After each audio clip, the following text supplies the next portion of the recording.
გამარჯობათ. დღევანდელ თემას ქვია ღმერთის ხატი ადამიანში.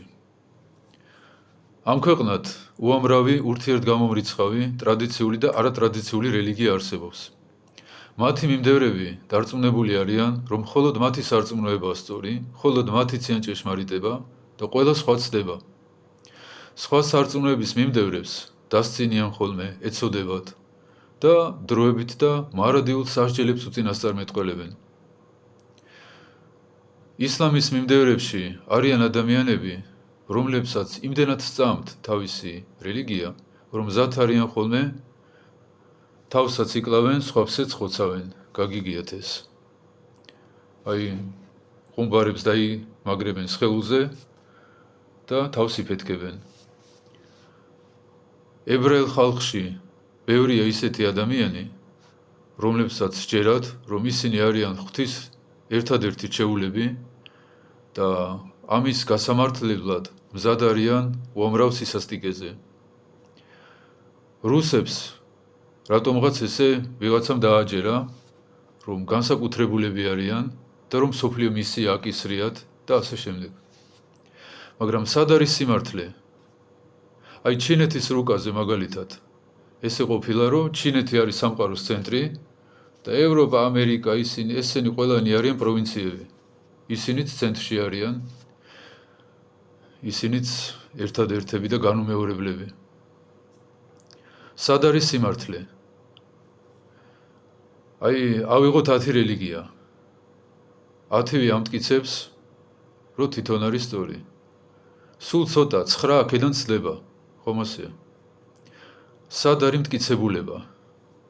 რატო ვენდოთ ადამიანებს, როცა ყველა იტყუება? მაგრამ თურმე ყოფილა მტკიცებულება.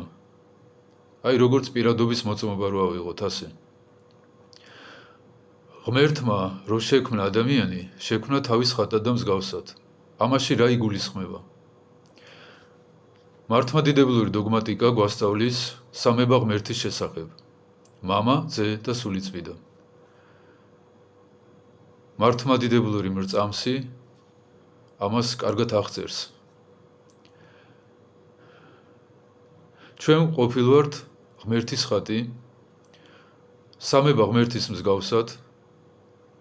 ადამიანი ყოფილა სამკომპონენტიანი, სამნაწილიანი.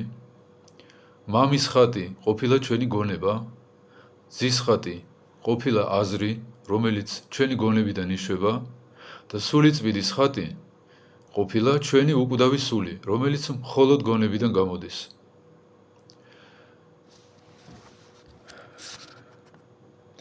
რომ გადავხედოთ წმინდათა შრომებს,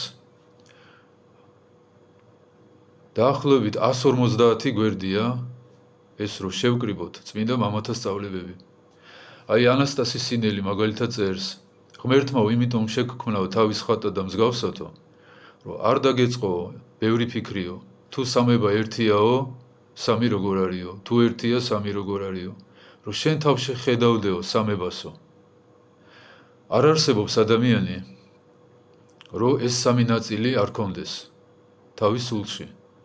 ნებისმიერი არამართლმადიდებელი, ათეისტი, ისლამის მიმდევარი, ბუდისტი, კათოლიკი, ნებისმიერი ყველა არის სამნაწილიანი, ყველას აქვს გონება, აზრი, რომელიც გონებიდან იშვება და ეს არის ჩვენი უნარი მეტყველებისა. ამიტომ ჰქვია ქრისტეს სიტყვა ღვთისა და უკვდავი სული. ერთი კათოლიკური რელიგიის მიმდევარს შევეკითხე. თქვენ ამბობთ მეთქი, რომ სულიწმიდა ძისგანაც გამოდის და მამისგანაც. და შენ სულში მეთქი ჩაიხედე. შენი უკვდავი სული, შენი აზრებიდანაც გამოდის თუ მარტო გონებიდან? რა თქმა უნდა, ვერაფერი მიპასუხა. ისლამის მიმდევართან მისაუბრია, მარტო გონება ხარ მეთქი? ან მარტო სული ხარ? ან მარტო აზრი? ამანაც რა თქმა უნდა, ვერაფერი მიპასუხა. აღწერილობაში მე დავწერ იმ წმინდანის სახელს, საიდან სად შეგიძლიათ ეს წაიკითხოთ. მინიმუმ 15 წმინდანი ამას რო წერს, ივანე ოქროპირი, ვასილი დიდი, გრიგორი პალამა, ძალიან ბევრი. ვიცოდეთ ეს თემა, ჩვენ თავში შეგვიძლია დავინახოთ სამება ღმერთის ანაბეჭდი. ღმერთმა გაგახაროთ.